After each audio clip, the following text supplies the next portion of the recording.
right. Good day, everyone who's attending on the call and to our amazing panelists that are here. My name is Nape Senong, and I'm the mobilizer strategist at Youth Capital. And today we're going to be having a conversation titled "Fix the Pipeline" because the pipeline is leaking. And I'm joined here by an amazing panel of panel of people doing great work in different spaces, some in the public sector, some in civil societies, some in the union, the organized labor unions, and also we have some people that are, independent and doing work with different people. So basically, I just want to start by introducing who we have on the call. We have Bohn. Bohn is program director at Heavy Chef. Marlen, you could just wave so that people see who you are. And then also we have Xolani Dube.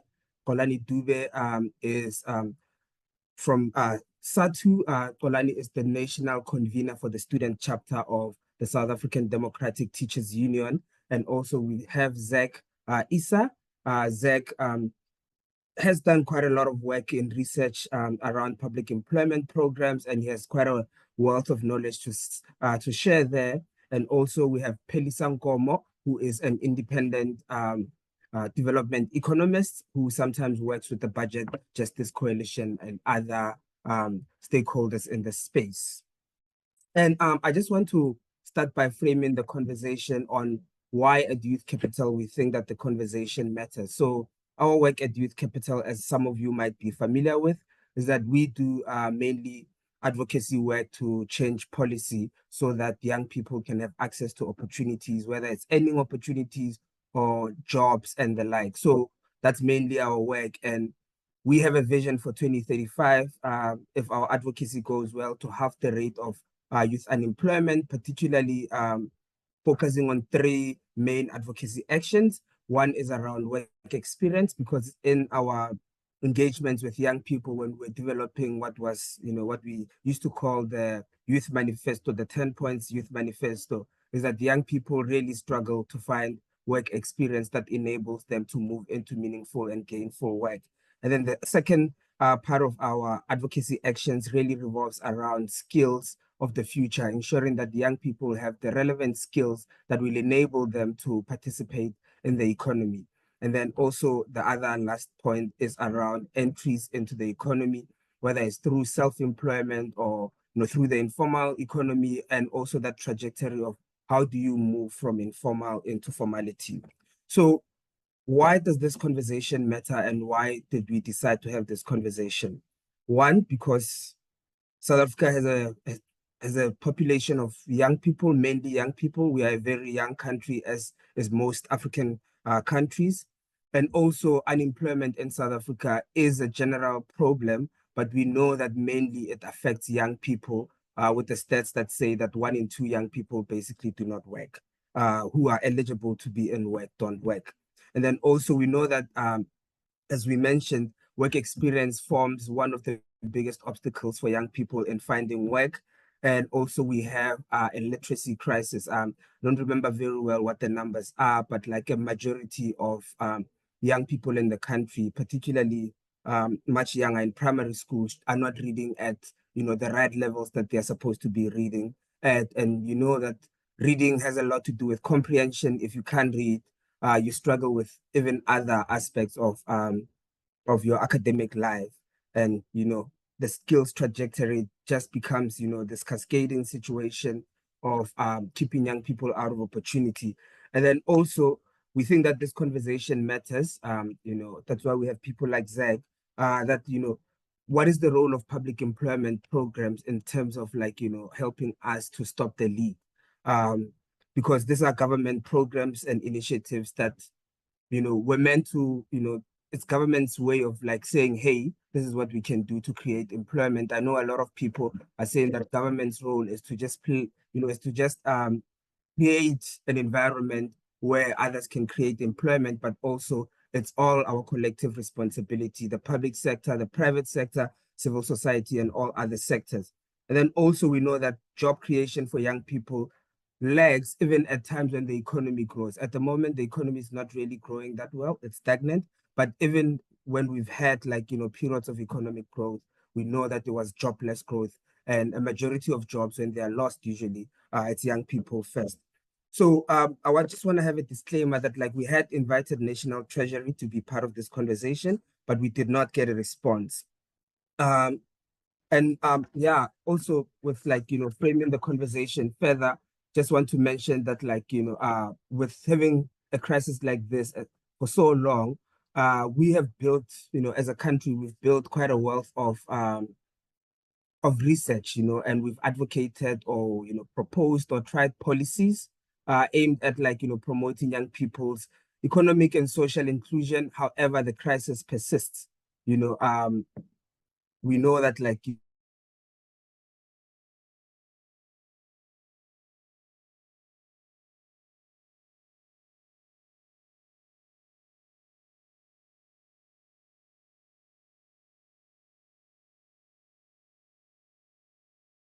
we are doing historic numbers where we are at the moment. And I just want to start with you, Zach. You know, uh, can you just like briefly outline the, landscape of the South African employment sort of like, space? Like, is it a youth unemployment problem? Is it is it because we're not growing the economy? Is it because jobs are missing? What is going on? Well, thank you so much for having me, Nape. In my view, the most important thing to understand about South Africa's employment landscape is this. We have millions of ambitious young people ready to work and build their country. We have endless work that needs to be done to build a better society, but our economy isn't connecting the two. And this has been called a youth unemployment crisis, but I feel that framing is deeply unfair because it basically asks what is wrong with young people that they can't find work. And so a lot of interventions focus on skills training or CV workshops or entrepreneurship training as if young people are the problem. But we know that young people are out there hustling, knocking on every door, applying for every job that they can. And so I think it's really important that we understand this as a crisis of missing jobs. The reality is that when you have 8.2 million people searching for work in a country where the informal and formal sector combined are creating about 140,000 new jobs a year, the problem is not the people searching for work. And so calling it a missing jobs crisis asks, what is wrong with our society that it cannot create ways for people to contribute, even though there's so much work that needs to be done to make South Africa a better place to live in? It says, and I'll end here, look, we need teachers in every community. We need healthcare workers. We need people caring for the elderly and our children and protecting the environment. The work is there. The people are there. I think what's missing is the economic architecture to bring them together. Yeah.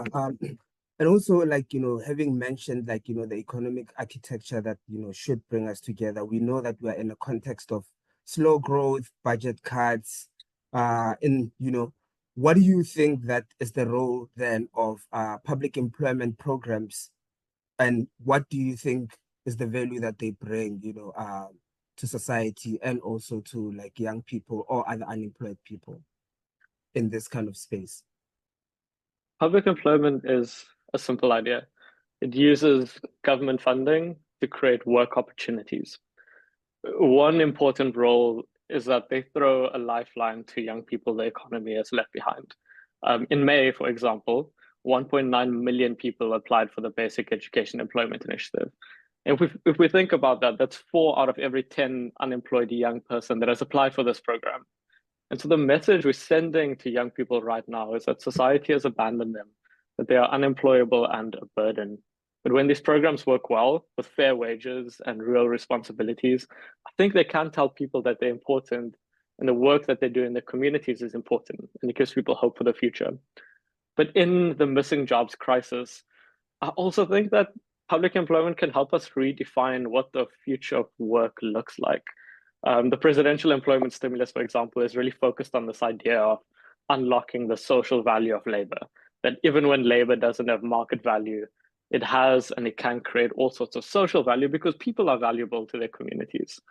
And so initiatives like the Social Employment Fund employs tens of thousands of people to do essential work around the country.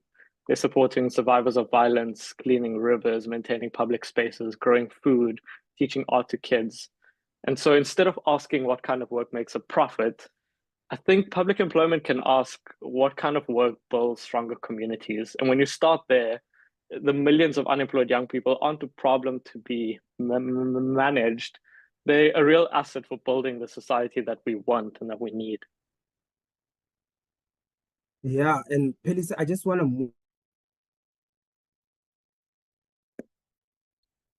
move to you. Since Zach just mentioned, and being that they are government funded, it means that Treasury's budget choices, like, play a big role, and the national priorities that we have.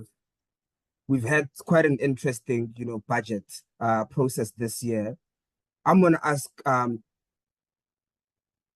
what do you think is Treasury's role? Some of the choices that they've made. Do you think that the priorities are there? And looking at these programs, have these programs been given the support that they need? Yeah. Yeah, thank you so much, Nape. Actually, by the way, I really like the theme of this conversation, fixing the pipeline. I'm just going to post about it on LinkedIn. I really love it. It's actually about really, because it's a conversation about, in development finance, it's called pipeline development. So how do you build a set of new generation of businesses so that you make it sure that the economy is never in a state of collapse? I mean, the first issue I want to ground it very clearly is that I don't think that South African government has a very strong and a very clear youth employment intervention. I think that's the first thing. Because if they've had, we would have not been sitting with 60% of young people who are socially and unproductively disengaged. I think that's the first issue.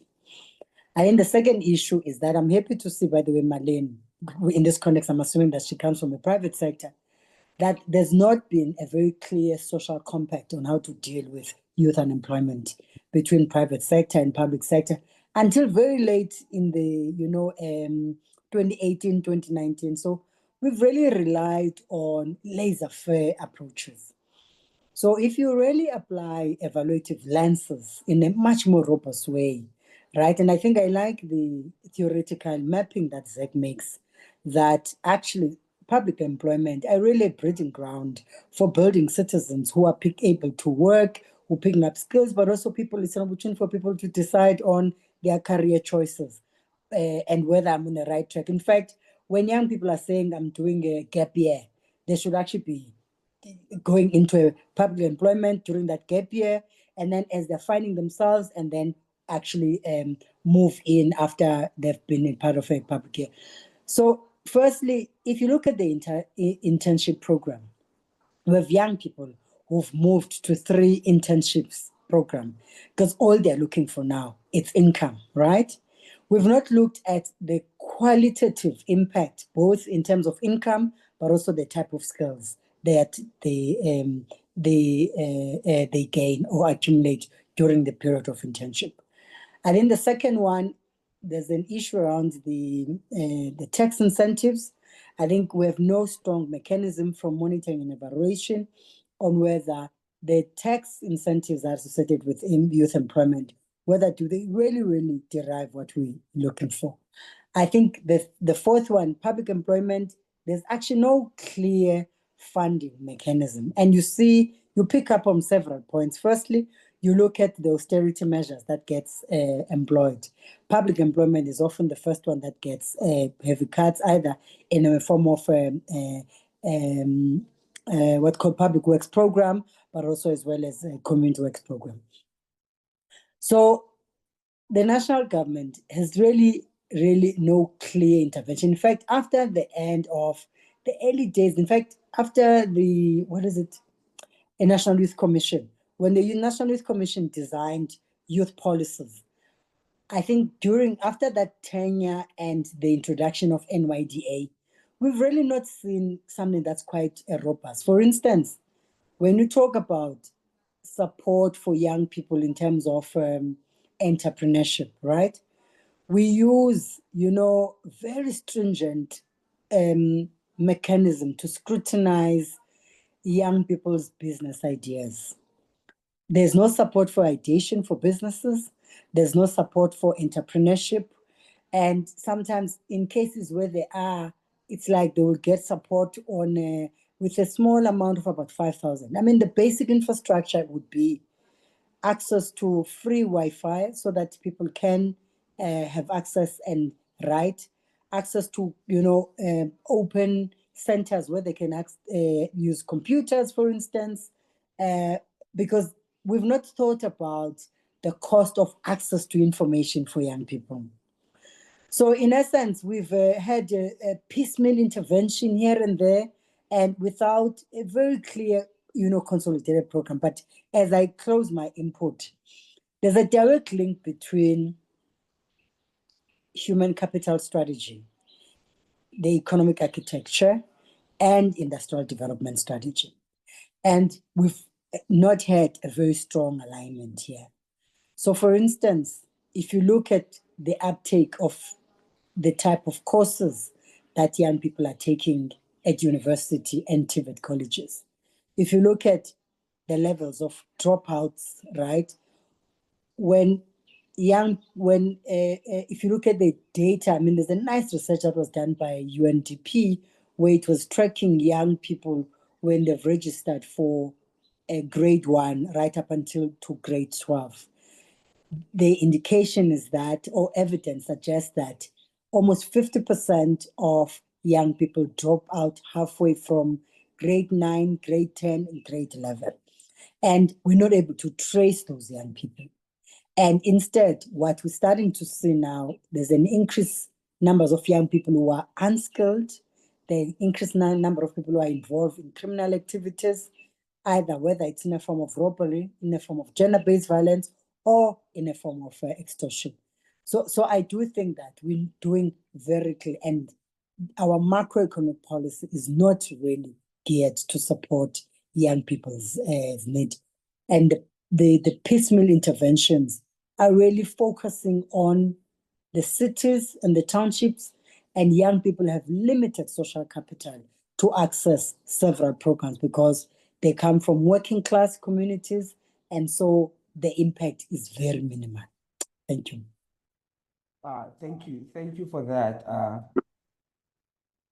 Phelisa. I just want to bring you in, Xolani. Zach, Yes. made reference, as someone who's in education, Zach made reference of the basic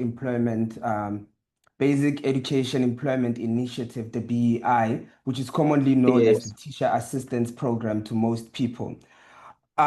Being someone who is in the union, who works with majority a union of teachers, which is one of the biggest unions in the country, I just want to check with you. What do you think has been the impact of a program, public employment program, such as the BEI, on teachers and learners in the classroom? Because we know that, the system is quite overwhelmed. Some teachers have the teacher to learner ratio in some instances, and particularly rural schools, township schools, and the like has been quite bad. So what do you think has been the value of a public employment program like that to both teachers and to learners? Yeah, no, thanks, Nape, and thanks to the two presenters that came before me. I must indicate to you that the role of teacher assistants and the general assistants, more especially in our context, has become increasingly important, particularly in the context of having to address educational challenges and, of course, improving the learning outcomes. It has had, of course, both the positive impacts, both on learners and teachers. More especially for teachers, it could be reduced workload, and they've always provided enhanced support, where you'd find that teacher assistants will provide additional support in ensuring that they manage the classroom, dealing with the behavior of learners in certain circumstances, and of course, in terms of allowing professional development for educators, because there's been a growing perception within the society that the work of an educator, perhaps when within the school perimeters or within the four walls of the classroom, it's merely only to teach. But it's not only merely to teach. There is also administrative work that needs to take place. There is also some other duties that an educator needs to attend to. So having these general assistants and teacher assistants has assisted a lot in terms of alleviating the number of work that an educator should do. Of course, when it comes to the learner side, there is individual support or individual attention that is given to learners. Because if an educator has to deal with all these other duties without any support, you would find that then she does not or he does not have any much support to deliver to the learners. So this has also assisted in terms of having to improve the learning outcomes on the side of the learners, social and emotional support, and social and emotional support, of course, having to indicate that learners receive so much support when there is a presence of teacher assistants or general assistants within the school. And also, just to follow up on that, we can sing Yes. praises about the positives, but sometimes there's pitfalls in even positive interventions. There's been growing concerns, particularly around teacher assistants, that some teachers in Yes. schools are delegating their core responsibilities to the EAs, and that's concerning, one, because it might erode an already difficult situation in classroom, both for learners and teachers, but in Yes. particular for learners, because teachers are at the core of teaching and learning.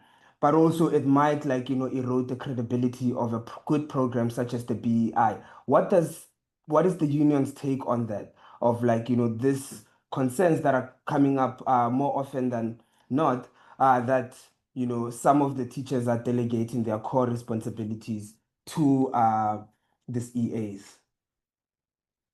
The call from the union or the union stance has always been clear that by having the presence of teacher assistants or general assistants, that doesn't mean that educators should abandon their own core responsibilities that they have.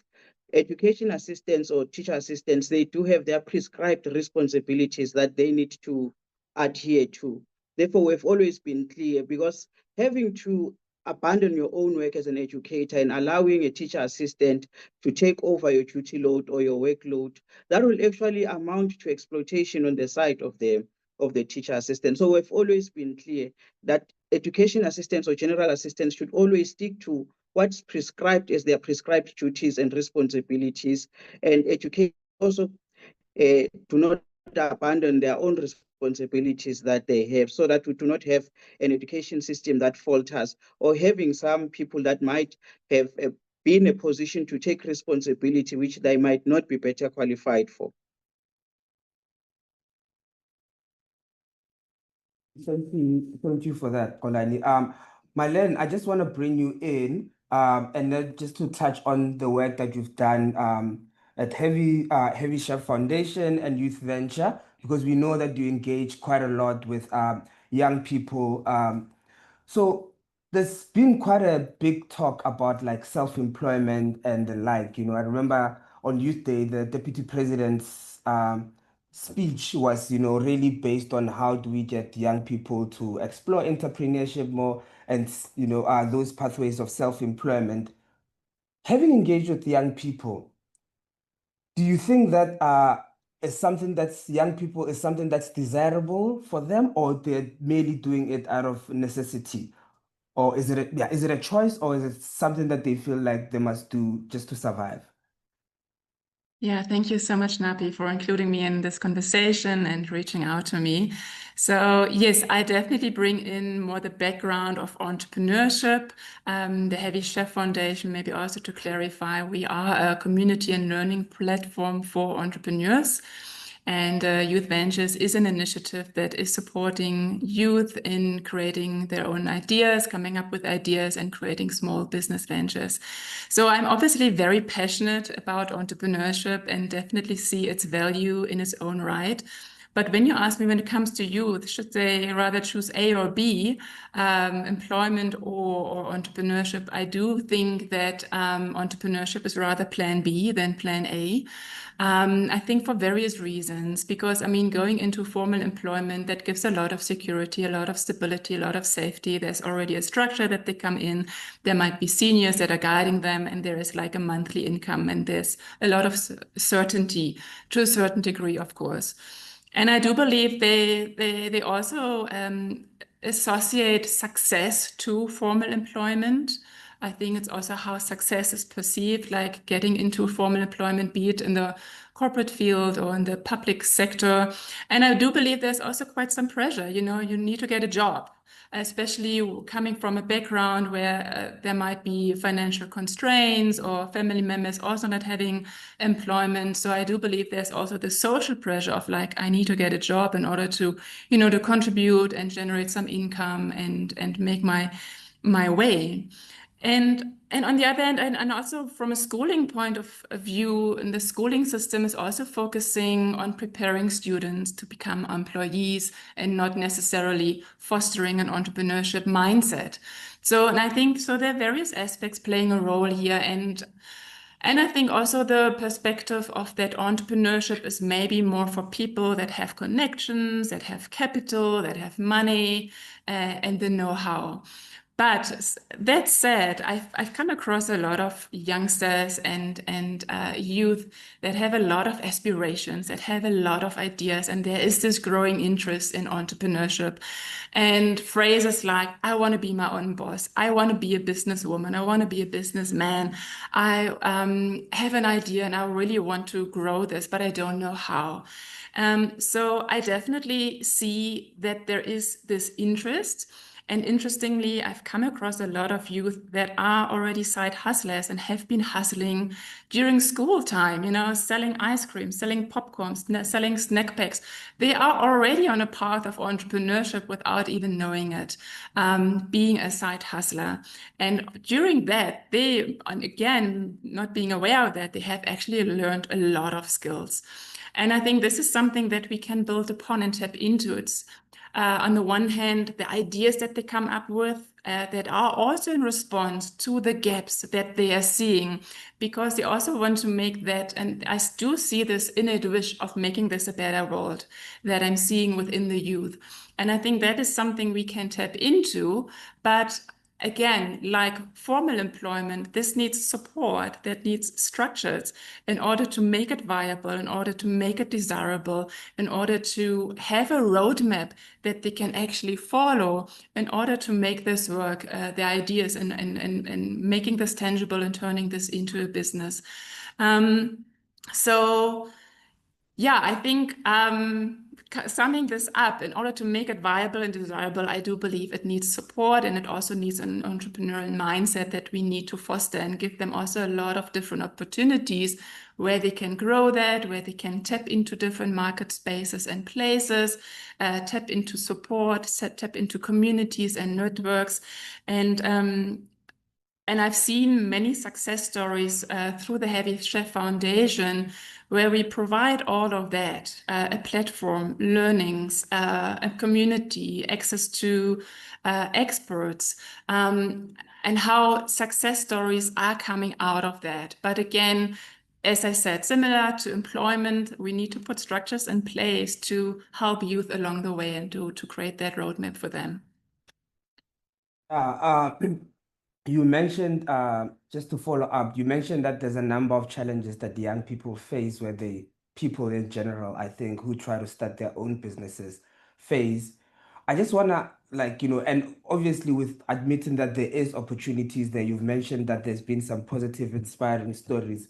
How do we ensure that, like, when we talk about self-employment, we are not just glamorizing it, but we are very, very real and mention some of the structural failures that are there, you know, for the structural failures that are there to create, you know, decent work opportunities, particularly for young people? How do we not just, like, you know, use it as a PR term, but we are honest about it while acknowledging the opportunities that are there? Yeah, and I think that's the very first point that you said. It is by openly and transparently and honestly acknowledging the fact that we have that crisis, that we have this problem, be it a lack of job creation, be it that we're not connecting this properly, as Zach was illustrating. I think that's the main thing, is that we are transparent and honest about that and have that conversation and keep it going. And then again, I think we also need to be careful framing that everybody can be an entrepreneur, and as you said, and glamorizing this. But instead of reframing this as, this is a powerful tool, or this is a way of actually creating agency in an environment that unfortunately is not providing all these opportunities that we actually need. Yeah. And I think it's just, looking at both aspects and acknowledge that fact.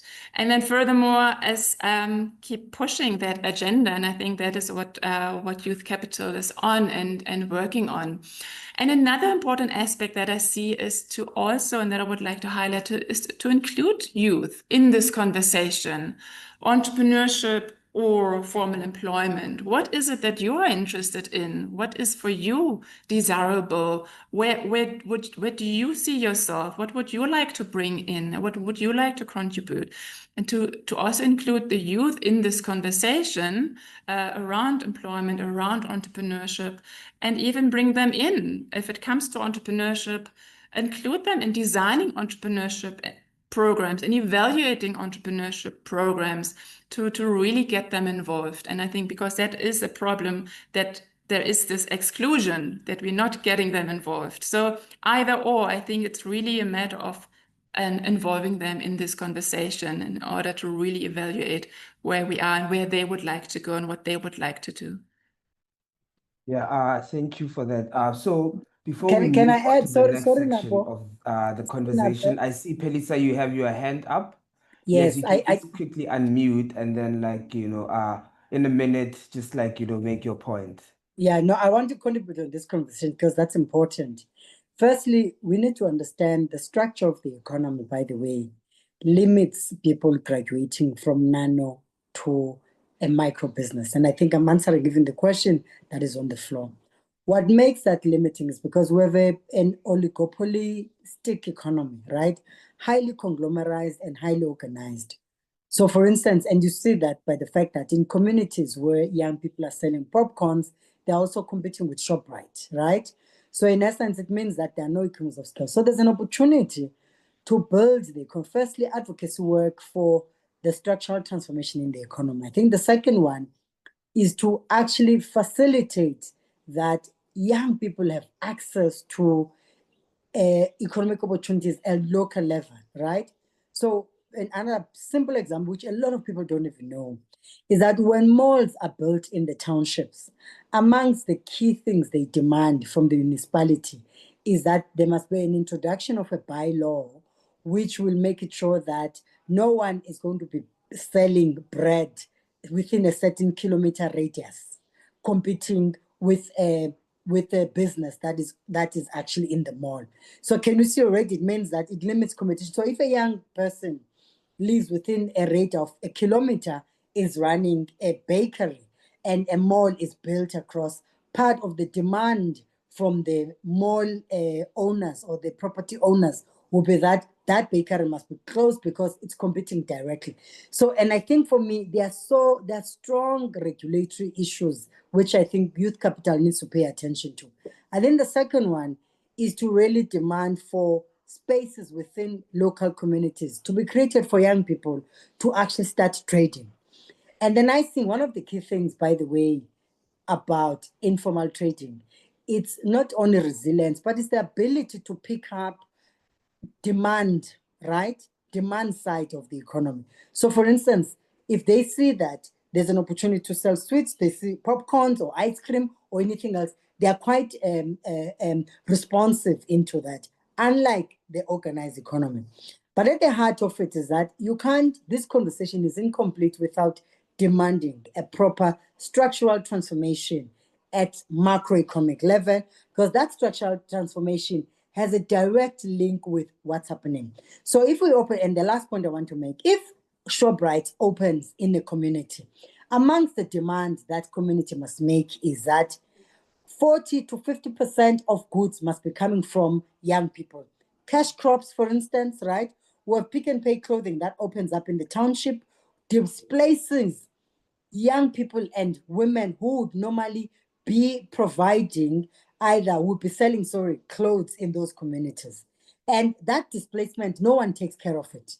And Pick and Pay just continue trading. And as long as we don't pay attention to how our economy is organized and how it displaces, but also where is the development finance sector to support ideation of young people, but also to support the opening of bakeries, to support the opening of small butcheries, etc., etc., because the conglomerized economy extends itself into communities or into markets where young people would actually be trading and displaces them, and no one pays attention to that. Thank you. Thank you for that input, Phelisa. Zach, I just want to pull you back in, because we're going to move into the second part of the conversation, which basically asks the general question of like, where to from here? Because we've had quite a lot, about what are the issues on the ground. So it's clear that we're dealing with quite a big crisis here. The scale of the crisis is big. Public employment programs or entrepreneurship only will not be a silver bullet. But do you think that we should consider public employment programs as a key component of a youth development strategy? What are your thoughts on maybe an intervention like that? Because there's been quite a lot of chat around we need strategic high-level interventions that can be scaled. Of course. I think it's certainly true that public employment is not a silver bullet. Neither is entrepreneurship, neither is a basic income transfer. One of the real challenges is that young people's lives and livelihoods are far more complicated than our policies often assume. And I think Youth Capital would know this best, speaking to so many young people all of the time. My sense is that we tend to give young people a blueprint of what we think their lives ought to look like, instead of providing a scaffolding to build the lives they value and have reason to value. Right now, I think there's a tendency to treat youth development like a stepladder in a way. You get a grant first, and then maybe you join a public employment program, and maybe you join an entrepreneurship program, or you get a job. But we know that life is never a straight line. It's never linear, and it's far more complicated. And also, not all young people are the same. We know, for example, that many unemployed young people combine multiple different activities to make up a livelihood, including side hustles, including part-time work, etc. And so my sense is, when it comes to public employment and other interventions, maybe we should start looking at youth development like a scaffolding. If we think of how scaffolding works on a building site, you don't put up one level, get someone to climb on top, and then tear it all down. You build layers of support that remain in place, allowing people to move up and down and across as they need. And so what young people need is scaffolding, multiple forms of support at the same time, not sequentially, so that they can build their own futures. And so my sense is that public employment is one form of support, but it can and should be combined with other forms of support, like a basic income grant, like further opportunities for education, like small enterprise activities and side hustles. Because when all of these interventions are combined at the same time, I think people can get much closer to a sustainable and meaningful livelihood if they only have access to a grant or only have access to a public employment program. So we need to coordinate more. Thank you for that, Zach. I'm gonna move on to you, Xolani. Just around public employment programs, do you think that these programs could be better aligned with the transition of moving from school to work? Maybe you're in university, you're studying teaching. Do you think that there could be a better alignment in terms of how that transition happens of you leaving school and could Yes. they be the bridge that helps us basically? Yes, Nape, there can be a better alignment with the school to work transition. This could improve youth employability and reduce unemployment. And this can be achieved through the following ways. One, it could be having to integrate skills development with PEPs. For an example, when you have to incorporate internships and on-the-job training to help young people gain practical experience. And of course, you'd find that one of the problems that we have is that a number of young people in our country lack communication and problem solving, and of course, teamwork skills. PEPs should then have to include these training sessions or these training areas. And another thing that could be easily done is having to strengthen partnerships with educational institutions, having to partner with TVET colleges and with universities, of course, to ensure that training aligns with labor markets needs. And another thing will have to be having to focus on high growth sectors, such as your green economy, your digital and the gig economy. For an example, the EPWP could prioritize sectors such as the renewable energy, the water management, the construction, and understanding that this is where job growth is expected. But I think part of the things that we should do is having to improve monitoring and the exit strategies. Also having to track the outcomes of the PEPs, where we'll have to measure not just job creation, but also the long-term employment outcomes of the participants that would be participating in these programs. Thank you for that. And then Phelisa, while we're still here on where to from here, what do you think, there's a lot of talk about public employment programs as temporary, initiatives or interventions. What do you think are the consequences of in terms of, the budget, how Treasury does budget and everything? What do you think are the consequences of framing, public employment programs as a temporary cost and rather than a long-term investment in resilience, care, and capacity? Yeah, I mean it's really such a pitch. I think along the lines of what Zach was actually saying, is that really public employment is meant to create an opportunity for young people to pick up skills, right? Decide about their future trajectory, but at the same time contribute to society. But I think you can even see in how we allocate resources the disconnect between public employment, right, which is meant to be a transition out of schooling system, but as well as into getting into the economy, both either in a form of employment, but also in a form of entrepreneurship. I mean, the point that Xolani makes about focusing on high growth areas where the state could actually start partnering in a much more intentional way with private sector and say, we will channel funding in these high growth areas. And as the private sector, we would really like you to support young people to pick up a lot more tangible skills over and above what they would have picked up, but also they know that can also transit out to go and create and start their own businesses. The biggest issue, why the youth unemployment is a structural issue, right? So you're facing two things.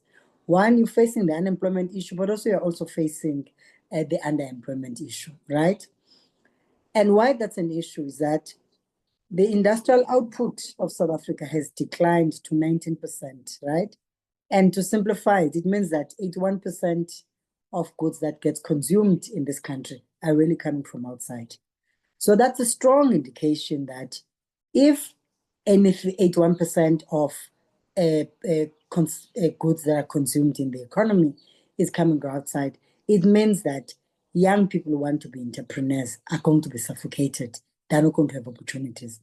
In fact, you can see even the sectors that actually even dominate the informal economy. It's a strong indication that once you enter informal economy, you are actually trapped in probably in that sector for the longest time. I mean, I'm quite active in the women's empowerment sector, which has had similarities with women. And I think part of it, we've seen movement in women's empowerment sector because women stood up and became a lot more vocal and been undertaking a very strong intentional advocacy work. And I think young people actually must do the same thing and really demand clear budget, right? Because if you look at the national budget over the years, you don't see, for example, a budget line item at a national that says we are taking 3 to 4% of our GDP towards youth employment related interventions, whether it's a skills development, whether it's youth entrepreneurship, or whether it's except the education sector. But I want to also come back to Marlen's point, which I'm in agreement, in that there are confluence of issues, and what Zek was also saying is that the interventions for young people really sits at different fronts. They sit at an education sector. It's the quality of education, right? You integrate entrepreneurship as part of to prepare young people not only to seek or to sell their labor in the labor market, but also to create jobs. So that's the first thing. And then the second one, you create spaces. Once there's with a post-schooling support around skills development program, but also at the same time, you facilitate access to markets. And then there's another entry point as well, is that you have dedicated funding, right, through development finance institutions that facilitate, that is risk averse, that facilitate entry for young people to participate.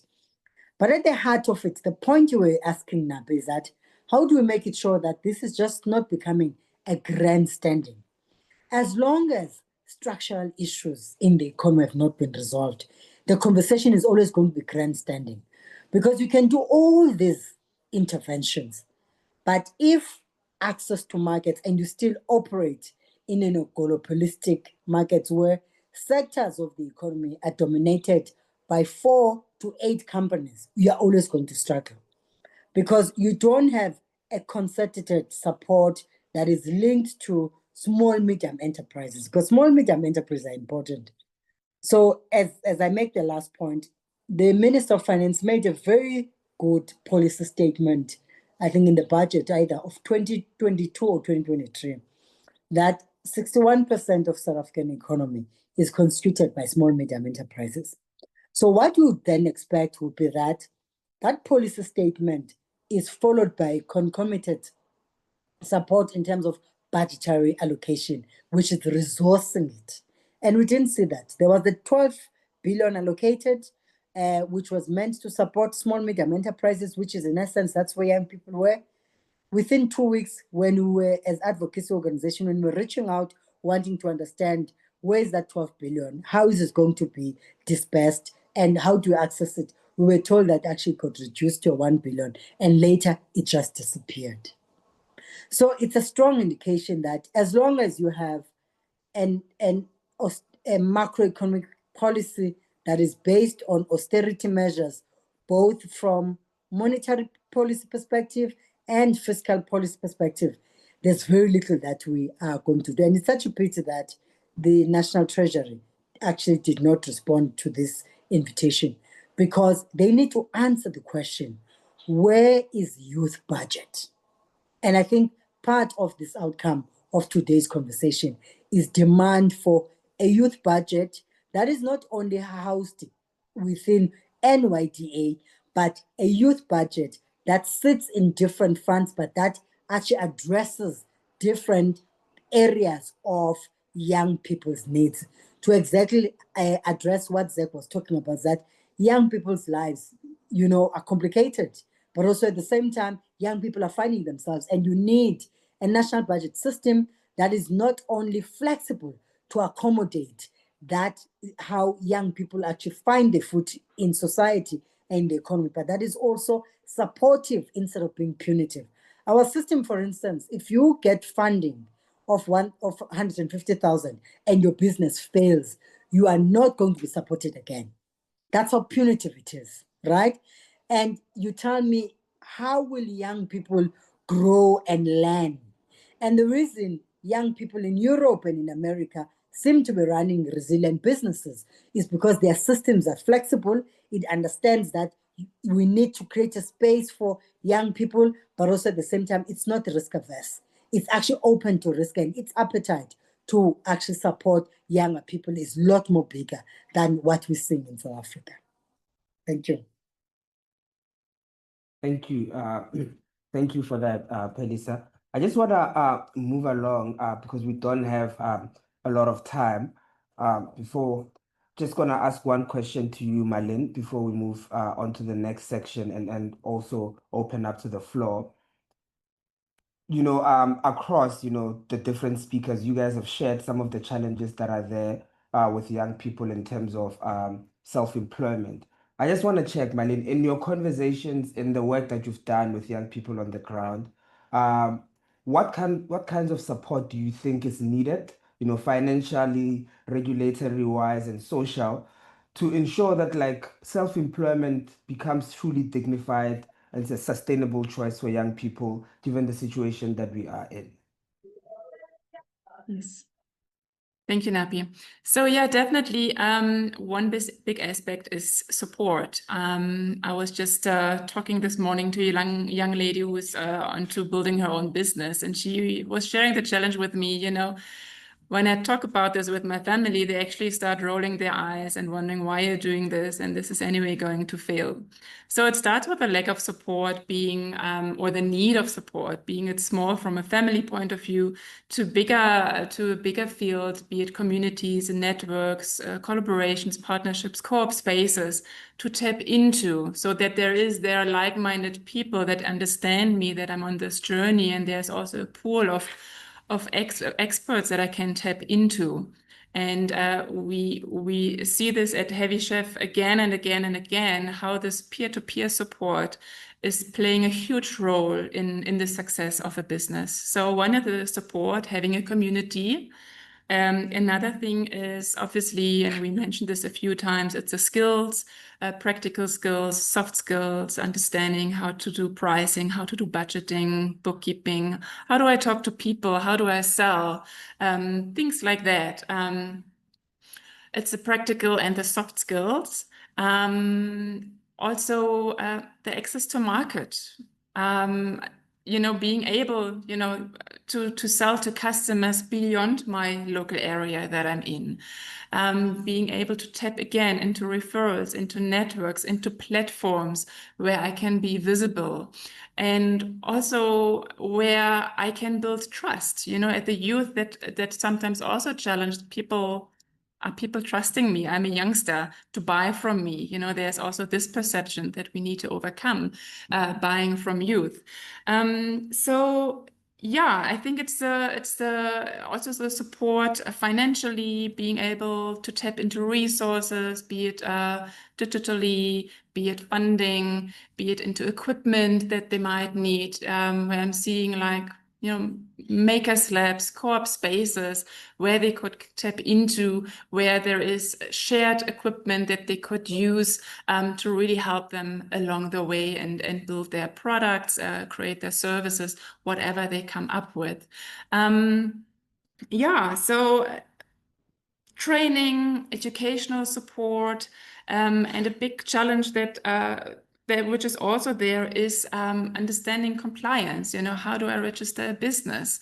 How do I comply with tax laws? And this is always quite intimidating, dealing with this kind of requirements that I have to fulfill if I eventually want to play in the formal sector of entrepreneurship. And that can be quite intimidating. It's what we see as compliance and finance. Those are the most big intimidating topics when it comes to entrepreneurship. And I think if we can lift those myths, because it is nothing that we need to be scared of. If we can lift that and equip them with the knowledge and the confidence, we see a huge improvement in those areas. Thank you for that. I think what I will do is that I was hoping to ask the panel some final questions, but I think we're going to open it up to the floor now. Siba is just going to assist me to identify some questions on the floor, and then he's also going to assist with unmuting.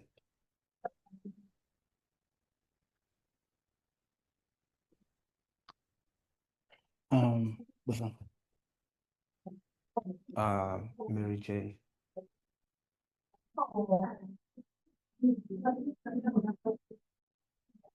Okay, so we have Mary Jane, who's asking, how much is the lack of engagement of companies or organizations is a problem?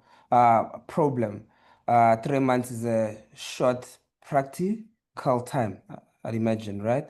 So I think the question is really about like, what is the role of the private sector and other organizations in the problem?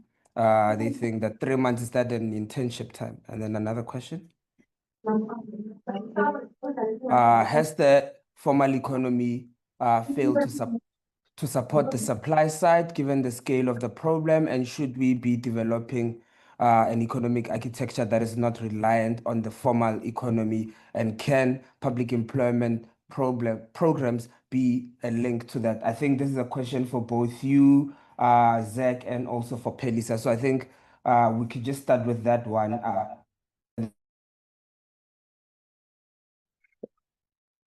Phelisa, do you want to go first?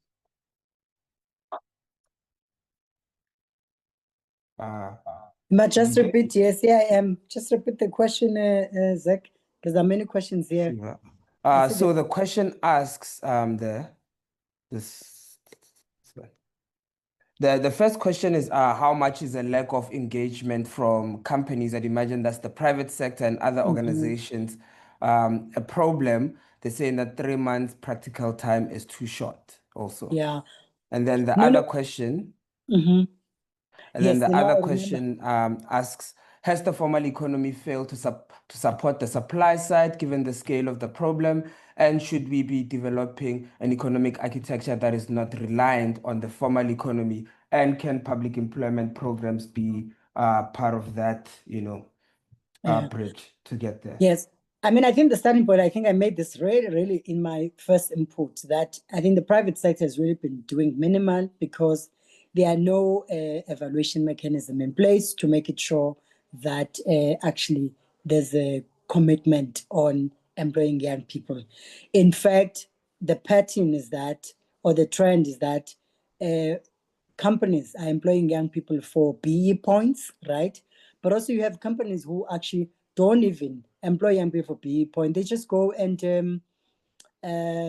pay a fine, the punitive fine that is normally charged by the Employment Equity Commission through the Department of Labor and Employment.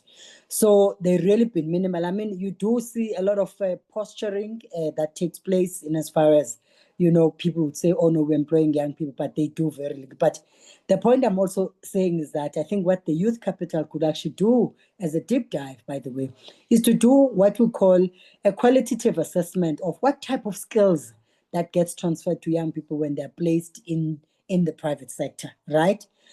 To track the data of number of people who have actually been moving from one internship to another. I'm aware that SETAs, for example, the sector education, can't remember the rest of the acronym. Anyway, SETAs have also been funding some of the internships, right? And I think that there's a lot of work that Youth Capital can pursue, that to just say, give us the data of young people that you've placed in private sector, because we want to go and interview them, even if you do a certain portion, a sample, a smaller size or medium size sample, to really look at the impact of the training they've received and whether that training had facilitated that they can move on with their lives, either in a form of being entrepreneurs, but also in a form of being employed. That's the first thing. I think the other issue is the fact that I saw the question here about NEDLAC. It's whether, in fact, the youth unemployment issue has really been on the agenda within NEDLAC, which is from a compacting perspective. I know the president has really been driving social compacting with different partners, etc. We must also be able to look at that. I think the other one is really whether private sector has really had a strong intention to support young entrepreneurs in a form of buying their own products, right? So you'll have young person who says, look, I have access, I have a small farm, I can actually produce spinach, or I can sell spinach. And whether that has been, the access to market component has really, young people have really benefited from them. So I think the last question, Nape, is linked to the, just remind me.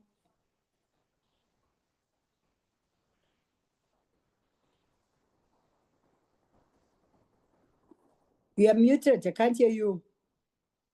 You're muted. Nape? I was saying that I was thinking that we give Zach an opportunity, given that we're already running out of time. And Zach. That other question was asking really how do we change the economic architecture of being so reliant on the formal economy? How do we move the architecture of the economy from like an over-reliance on the formal economy, and Oh. can the PEPs be a bridge around that, and basically how? Okay, maybe Zay can step in. Sure. Yes, the formal economy has failed to support the supply side. According to the latest QLFS results, I think on average, the formal sector has created about 60,000 jobs a year for the last 10 years, new jobs. So that means just to employ the people that are currently unemployed would take 200 years if we only rely on formal employment. But I don't think that is to say the informal sector is the solution to all our crises. I don't think public employment is the solution to all our crises, nor is self-employment. I think the question we need to ask is again, when I say economic architecture, I think, what does our society incentivize? We do have structural reforms ongoing to augment labor demand. We think Operation Vulindlela. If we think the red tape reduction unit in the presidency, there is work being done about labor demand and about the regulations around informality and entrepreneurship. But, you know, I studied economics at university, and one of the first things you're told is that GDP, which is the measure used for economic growth, is not a good measure of well-being. It counts costs as benefits. So when you cut down a tree and turn it into paper, GDP grows. But when you leave it standing, nothing happens. So when I say economic architecture, I think the exciting part about public employment is that, you know, when the economy grows, it's usually the most profitable, not the most valuable jobs that are created.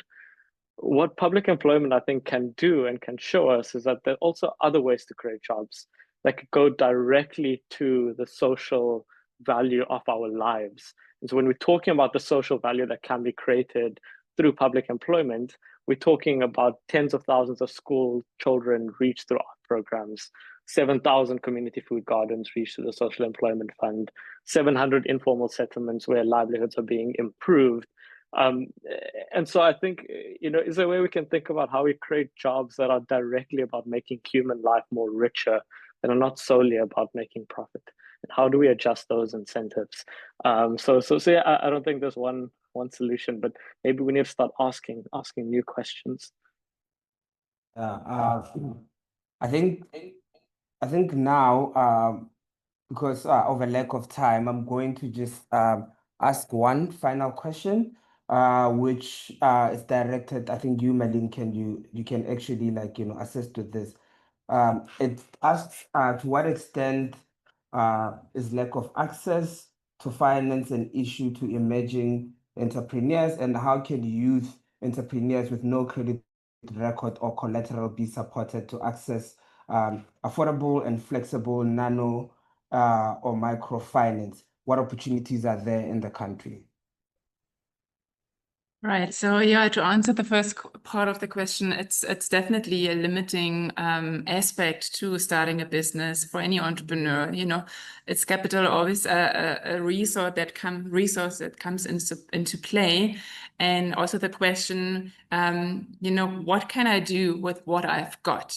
And obviously, that also needs to bring our innovative and creative thinking comes into place here. What can I do with what I've got? And even with the little that I've got.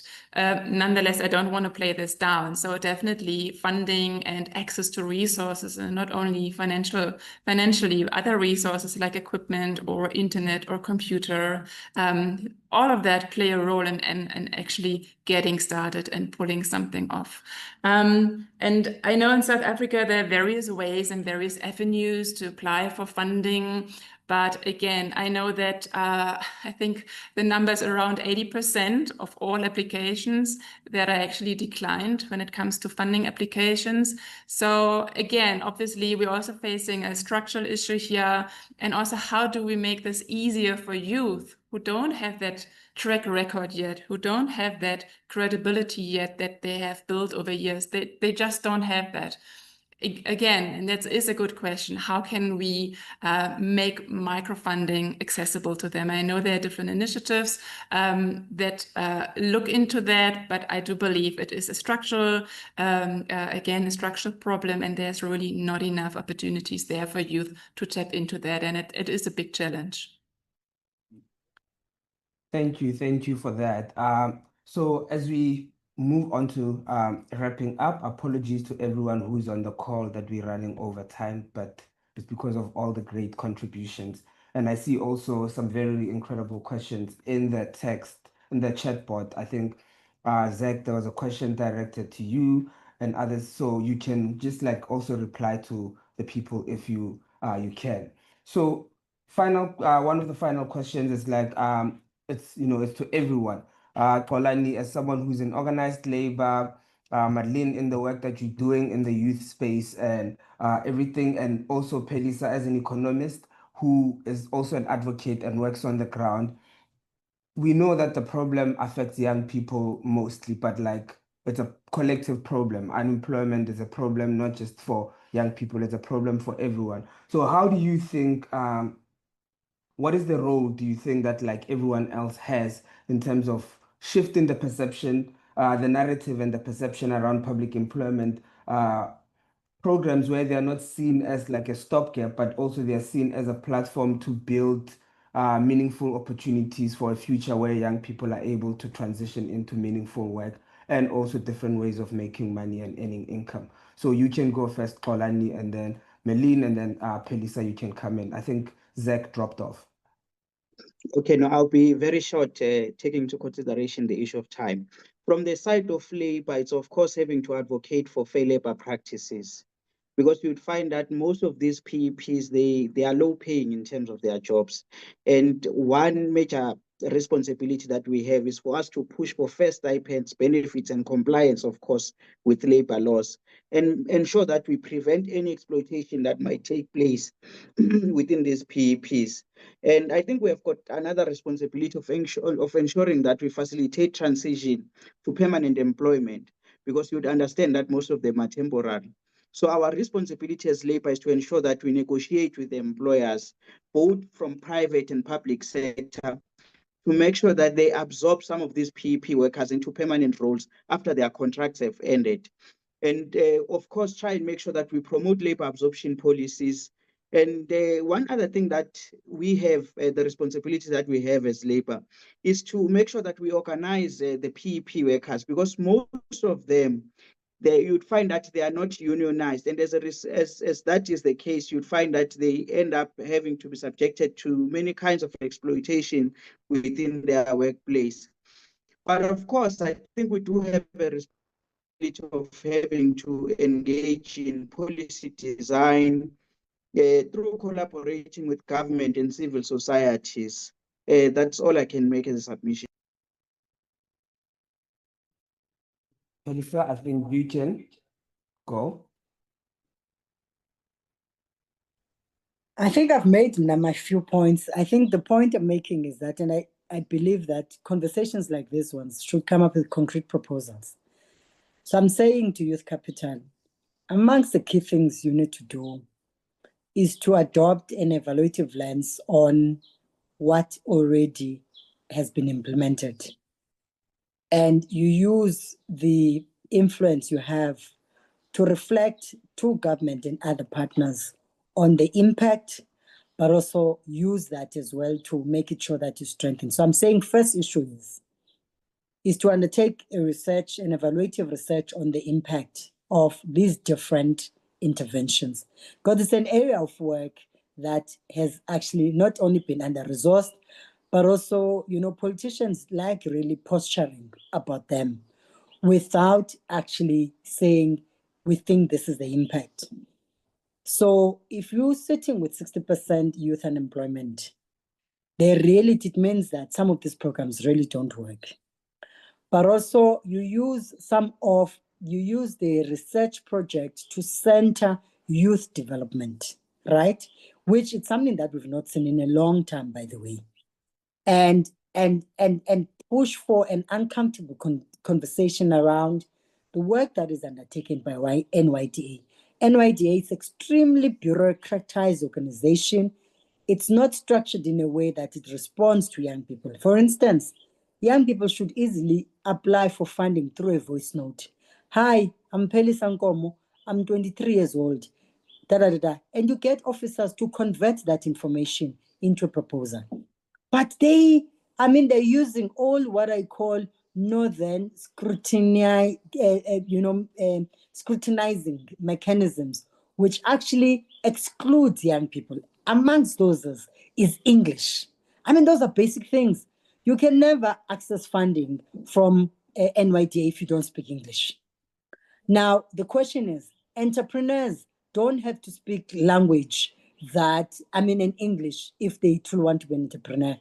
But you must be able to have mechanisms that allows to see that young people are capable of delivering a business outside of language, because language can't be a mechanism that gets used to assess whether the idea that young people are sitting with is good or not. I mean, the other one is to really evaluate all these public-private partnerships that have been established and whether they're making an impact, whether also they're just being used to milk even from the tax, because once private sector companies submit their BE standing, it means that we forgo the tax, or there are certain things that they get to benefit. You evaluate the tax incentives that have been designed to support young people. You look at the NETLEC. Has NETLEC, since its establishment, has had a youth-centered conversation from a policy perspective, but also from execution, right? The fifth issue is to look at the budget. And then you use that then to demand a budget line item that says youth budget. What's this huge budget going to be do? You must inform it. Last point is you must have people's youth conversations. And I think you're doing good work so far, and don't stop. It must not be a conversation in June month. Standing youth webinars every day, because that's how you're going to center youth development.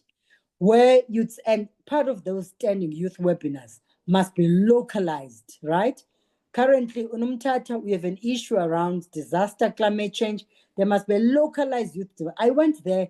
Young people, young women have no access to sanitary pads. Young men have been displaced. They, because they kind of like don't get trace. So someone was saying, "Oh no, you're young men. Go stand in the end of the queue. You can't get a mattress and the bucket and the stuff, because it's assumed that young men don't need those things, right?" So a localized conversation of young people. So I want to propose, and I want to support you guys, get young people's conversation, or even it's youth parliament or young local conversations towards for elections, so that you center young people's issues within a political agenda, because it's not happening right now. Thank you. Thank you so much for that. Unfortunately, we've run out of time, and our colleagues actually they've been chasing us out of the meeting room that we. But please give Marlen a chance. Rapid fire, Marlen, because you never had an opportunity to speak quickly. Bold idea, wish, or insight. Very quickly in 30 seconds. Yes, I try to keep it short. So I'm very much relating to what Phelisa has said, and I think for me it's so much about including youth in this conversation and really developing and designing this with them. It's education, looking at the schools and how they prepared and what skills they come out. But I don't want to go too much into that, because we're all aware of that. We need to fix education. But what I find so important is that we create this kind of excitement again of being youth, of going out in this world, of growing and learning these skills. I'm just this is just it's just creating this excitement again and looking forward into leaving school and in order to learn and become and grow and so on.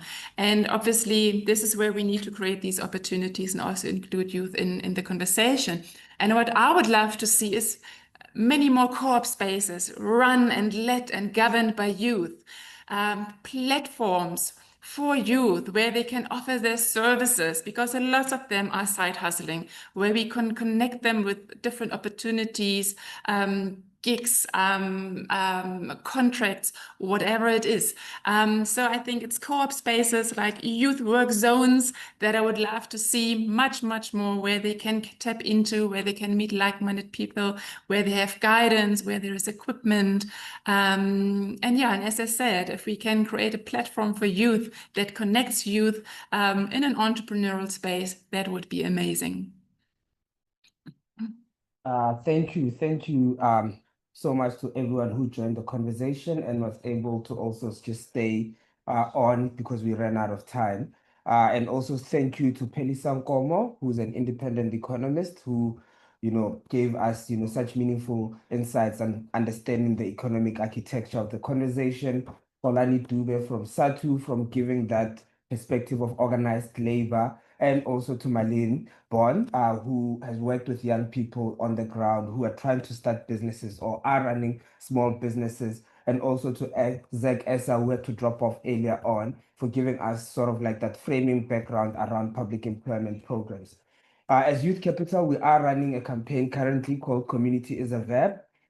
If anyone would like to sign up to that campaign, you can drop your email in the chat, because I see other people have already started dropping their emails, and then we can get in touch with you, send you the link onto how you sign up. We are inviting our community members, like people who are part of the Youth Capital community, to host meetups and sessions in their own communities with their own communities to really, get to the heart of some of these challenges, to reflect about some of these challenges, but also what does it mean to build community together, so that the verb thing comes in, like, so that we do something together about the challenges that we have. At the moment, how the sessions are made up is that we are inviting community to host zine making sessions. I don't know if people are familiar with zines, but if you're interested, you can just drop your email in the chat, and my colleague Siba will be in touch in terms of just reaching out and sending you a brief email about that.